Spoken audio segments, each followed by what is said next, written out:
Olá pessoal, dando continuidade então aos vídeos da nossa disciplina, nós vamos falar agora de coleções em Java. Aqui nesses slides eu estou usando trechos de slides do professor Paulo Afonso do DCC aqui da UFA. Bom, primeiro vamos falar um pouquinho sobre vetores, né, ou arrays. A gente lá nas disciplinas anteriores vocês já viram o que é um vetor, o que é um array. Então em Java, como que a gente trabalha com vetor? Vocês já devem ter visto exemplos anteriores aqui na disciplina, mas agora eu vou detalhar algumas coisas. Vetores são criados em Java por uma das duas formas abaixo, certo? Uma dessas duas formas aqui. Vetores são objetos, então assim como carros, as outras coisas que a gente declara como classe são objetos, vetores também são objetos. Então a gente geralmente cria com a palavra-chave new. Então aqui eu estou declarando um vetor chamado meu vetor de inteiros, certo? Ele guarda inteiros porque aqui eu estou colocando int, e a indicação de que é um vetor é esse abre e fecha colchetes vazio aqui, certo? É isso aqui que indica que essa variável aponta para um vetor. E aí eu estou criando um novo vetor de inteiros de 10 posições, ok?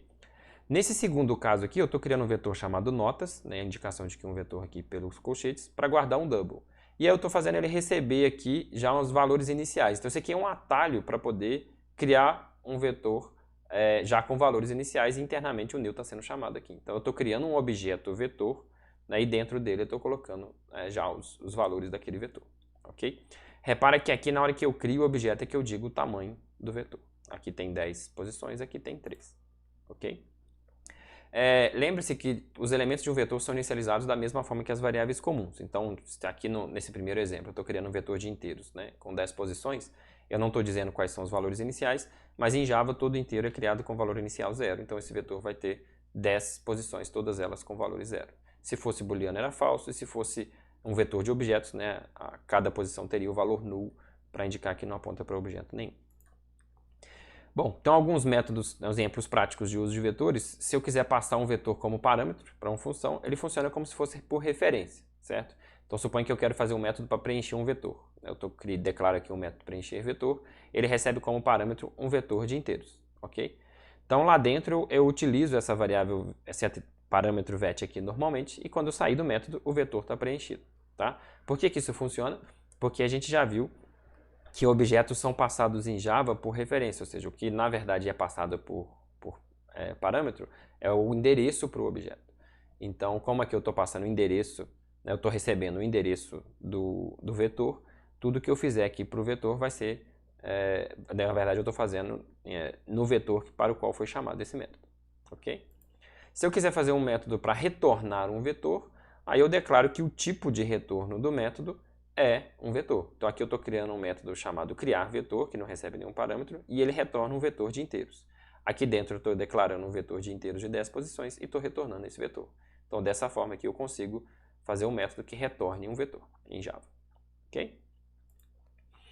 Bom, aproveitando que a gente está falando de vetores, a gente vai falar de um novo comando for. O comando for a gente usa na estrutura de repetição, vocês já estão cansados de saber, e geralmente a gente faz um código como esse daqui, quando a gente quer percorrer o vetor, certo? Então eu estou fazendo um for aqui que vai de i igual a 0, enquanto i for menor que o tamanho do vetor. Então aqui já tem um detalhezinho legal aqui, que um vetor em Java tem um atributo chamado length, que ele indica o tamanho do vetor. Aí já fica assim, mas aqui tem um atributo público, não devia ter, mas repare que um vetor ele tem tamanho fixo, ele não é alterado. Então isso aqui é uma constante, então aí não tem problema esse atributo ser público. Então o que esse for aqui está fazendo? Ele está começando com i igual a 0, a cada passo i está aumentando em 1, e o for vai continuar enquanto o i for menor do que o tamanho do vetor. E o que ele está fazendo aqui é exibindo na tela o valor de um elemento do vetor. Então, na primeira vez que roda o for, o i vale 0, ele está mostrando o elemento da posição 0. Na segunda vez, o elemento da posição 1. Depois, o elemento da posição 2, até o final do vetor. Ok? Bom, mas Java permite fazer esse mesmo código, ou seja, eu quero mostrar aqui em cada linha o elemento do vetor, com essa estrutura aqui. Bom, vamos ver o que ela tem diferente. Repare que aqui eu não preciso usar uma variável para acessar uma posição do vetor. E na verdade eu nem uso aqui o vetor dentro do bloco de código. Isso aqui é chamado em algumas linguagens de for each, de para cada. Então a maneira mais fácil de entender esse código é o seguinte: para cada inteiro que está no vetor, faça. Aí ele vai repetir, vai fazer o trecho abaixo.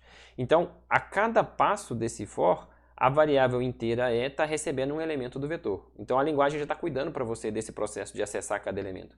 Na primeira vez que rodar esse for, vai ser o primeiro elemento. Na segunda, o segundo. Na terceira, o terceiro. E por aí vai. Então a variável E vai apontar cada hora para um dos elementos do vetor. Ok? Então aqui, como eu disse, essa estrutura é chamada de for each em algumas linguagens e a melhor forma de ler é para cada elemento E presente em vetor, faz. Ok? Uma coisa boa do for each é que a gente não precisa preocupar com índices, então não fica aquele negócio, nossa, é menor ou menor ou igual o tamanho, começa no 0 ou começa no 1, né? A gente abstrai isso, a gente pode usar sem pensar em como que os índices do vetor funcionam. Mas o mais interessante, na verdade, é porque às vezes eu tenho algum outro tipo de coleção, algum outro tipo de estrutura de dados, que não é um vetor, né, que geralmente a gente não acessa por posição, mas mesmo assim o for each funciona. Então, esse for, para você pegar cada elemento de uma coleção, de uma estrutura de dados, ele vale para vários tipos de classes, e esse é um dos motivos que ele é interessante. Ok? Aproveitando, para a gente passar mais detalhes ainda sobre os vetores, Java possui uma classe chamada Arrays, certo? Que está dentro do pacote java.util, agora a gente já sabe o que é pacote, que tem diversos métodos estáticos úteis, certo? Alguns exemplos de métodos úteis são sort, para ordenação do vetor, copyof, para gerar um clone, uma cópia do vetor original, e o binary search, para poder fazer busca. Ok? Então aqui vamos mostrar um exemplo de código aqui. Ó. Eu estou criando aqui na minha classe main, no meu método main, um vetor de inteiros inicializado com os valores 3, 5, menos 1, 8 e 2. Ok? E aí logo em seguida eu estou chamando o método arrays.sort. Bom, vamos entrar em mais detalhes nisso aqui. Arrays é uma classe, ela está sendo importada aqui em cima. Ó. A classe Arrays está dentro do pacote útil, que está dentro do pacote Java. Okay? Se eu estou usando classe.método, quer dizer que esse método aqui é estático dentro dessa classe. Okay? A gente já viu esse conceito. Então eu estou chamando o método de ordenação, que está dentro da classe Arrays, passando por parâmetro o vetor que eu acabei de criar. Então o que eu estou fazendo aqui é, eu estou ordenando esse vetor V com essa única linha de código. Ok? Depois que eu ordenei o vetor, eu estou usando o for each para percorrer o vetor, então estou pegando cada elemento do vetor e exibindo na tela. Então se o vetor inicial era esse, o que vai aparecer na tela? Vai aparecer o vetor ordenado. Ok?